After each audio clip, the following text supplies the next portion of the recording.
Hello दोस्तों, हमारे practice set में आपका स्वागत है। ये जो प्रैक्टिस सेट है बीपीएससी प्रीवियस ईयर पर आधारित है। तो बिना देरी किए हम शुरू करते हैं। पहला प्रश्न है, भारतीय निर्यात को प्रोत्साहित करने के लिए इंडिया ब्रांड इक्विटी फंड कौन से मंत्रालय द्वारा स्थापित किया गया है? भारतीय निर्यात को प्रोत्साहित करने के लिए इंडिया ब्रांड इक्विटी फंड किस मंत्रालय द्वारा स्थापित किया गया है? पहला ऑप्शन है पशुपालन मंत्रालय, दूसरा ऑप्शन है विदेश मंत्रालय, तीसरा ऑप्शन है वाणिज्य मंत्रालय और चौथा ऑप्शन है वित्त मंत्रालय। तो इसका सही उत्तर जो होगा ऑप्शन नंबर सी होगा। वाणिज्य मंत्रालय जो है, वाणिज्य मंत्रालय इंडिया ब्रांड इक्विटी फंड वाणिज्य मंत्रालय के द्वारा प्रोत्साहित किया जा रहा है।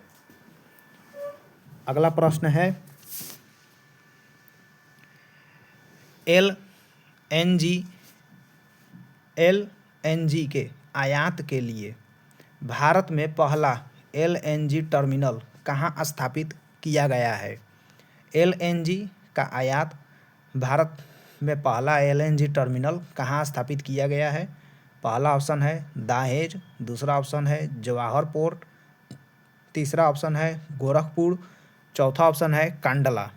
इसका सही उत्तर जो होगा दहेज होगा। ऑप्शन नंबर ए दहेज है, जहाँ पे एलएनजी के आयात के लिए भारत में पहला टर्मिनल स्थापित किया गया है दहेज में।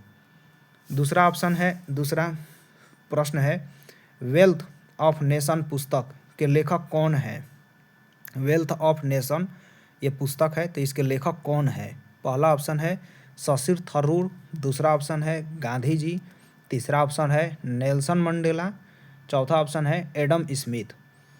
तो इसका जो सही उत्तर होगा ऑप्शन नंबर डी होगा। एडम स्मिथ जो है वेल्थ ऑफ नेशन पुस्तक लिखे हुए हैं। अगला प्रश्न है, मेक इन इंडिया कार्यक्रम का लोगो क्या है? मेक इन इंडिया का कार्यक्रम जो हुआ है उसका लोगो क्या है? तो पहला ऑप्शन है बाघ, दूसरा ऑप्शन है शेर, तीसरा ऑप्शन है मोर, चौथा ऑप्शन है चीता। इसका सही उत्तर जो होगा शेर होगा। आप मेक इन इंडिया का लोगो जो देखे होंगे, एक शेर होगा, उस शेर के अंदर जो गोल चक्री घूमते रहता है, तो इसका लोगो जो होगा शेर होगा। अगला प्रश्न है, सौर प्रणाली की खोज किसने की थी? सौर प्रणाली का खोज किसने किया ये बताना है। पहला ऑप्शन है कॉपरनिकस, दूसरा ऑप्शन है ग्राहम बेल, तीसरा ऑप्शन है गैलीलियो और चौथा ऑप्शन है आर्यभट्ट। इसका सही उत्तर जो होगा कॉपरनिकस ने सबसे पहले सौर प्रणाली का खोज किया था। ऑप्शन नंबर ए इसका सही उत्तर हो जाएगा कॉपरनिकस। अगला प्रश्न है, किस ग्रह में चंद्रमा की तरह कलाएं होती हैं?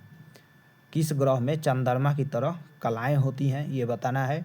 पहला ऑप्शन है शनि, दूसरा ऑप्शन है मंगल, तीसरा ऑप्शन है बुध, चौथा ऑप्शन है वरुण। तो इसका सही उत्तर जो होगा चंद्रमा की तरह जो कलाएं पाई जाती हैं ये बुध ग्रह पे पाया जाता है। ऑप्शन नंबर सी इसका सही उत्तर हो जाएगा। अगला प्रश्न है, सूर्य के सतह पर हाइड्रोजन के अलावा कौन सा दूसरा तत्व अधिक मात्रा में पाया जाता है? सूर्य का सतह जो है, सतह पर हाइड्रोजन के अलावा और कौन सा तत्व है जो पाया जाता है, अधिक मात्रा में पाया जाता है?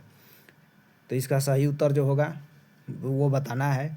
ऑप्शन है हीलियम, नियॉन, आर्गन और कार्बन।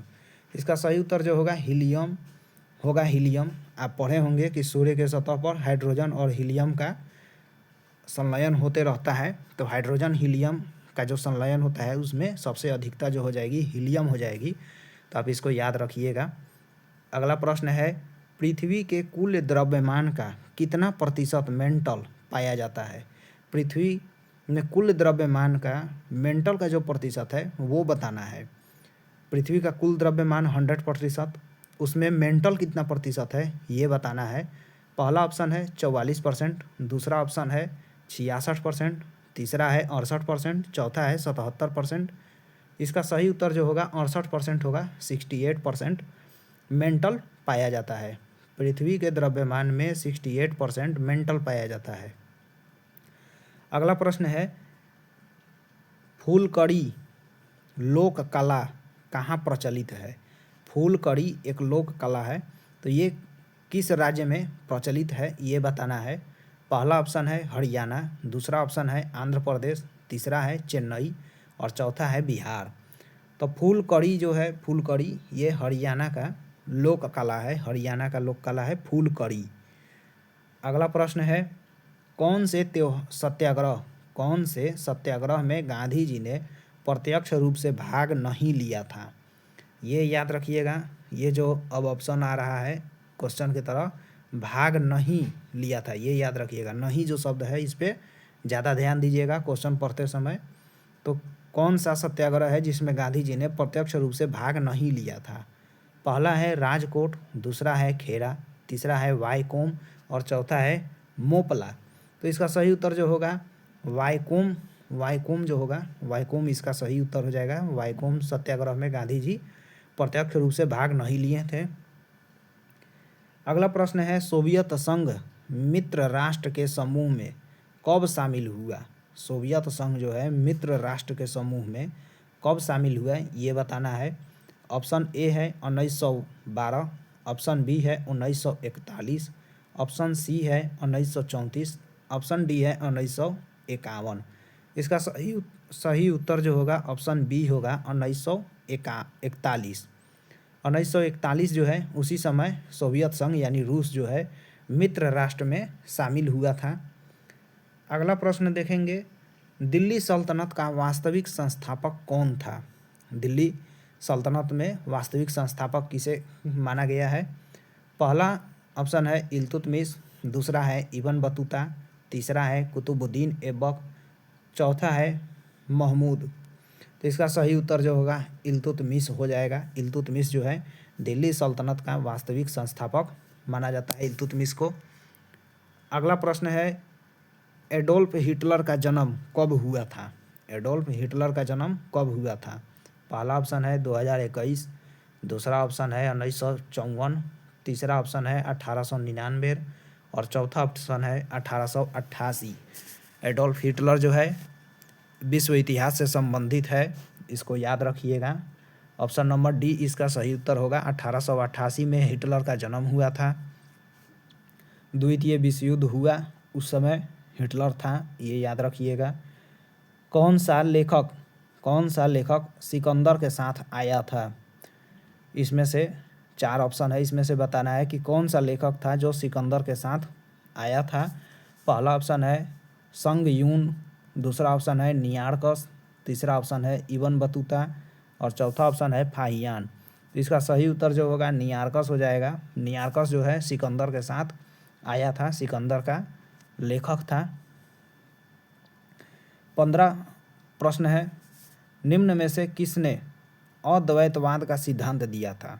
अद्वैतवाद का सिद्धांत किसने दिया था ये बताना है।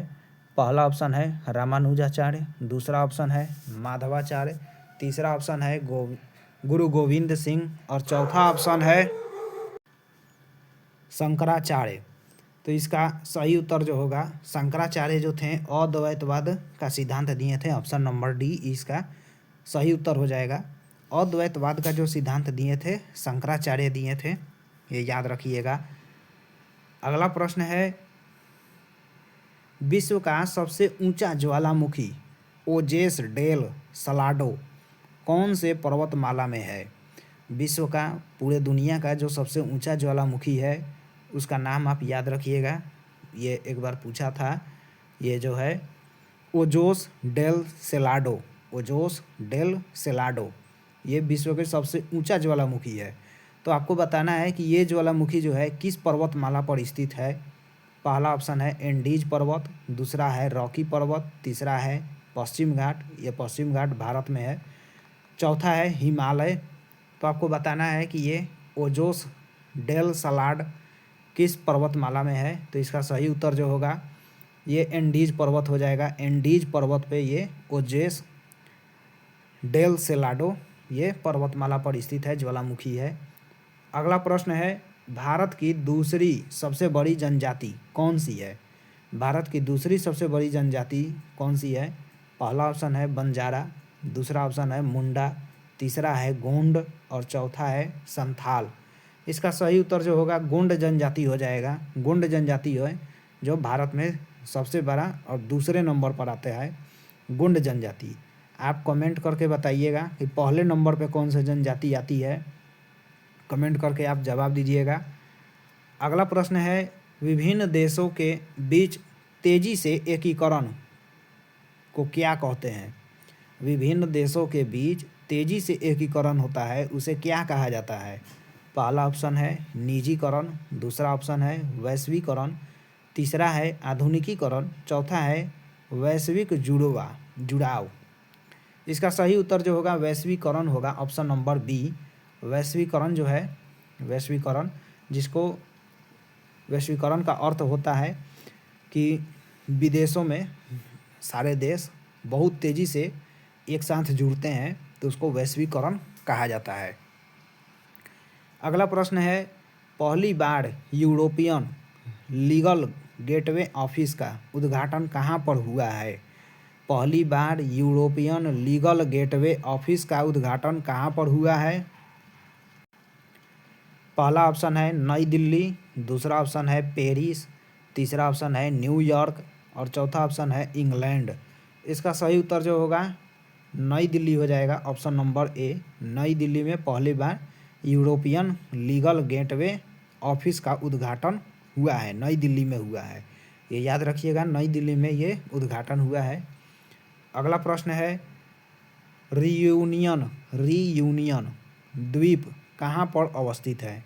रीयूनियन एक आइलैंड है और ये कहाँ पर अवस्थित है ये आपको बताना है।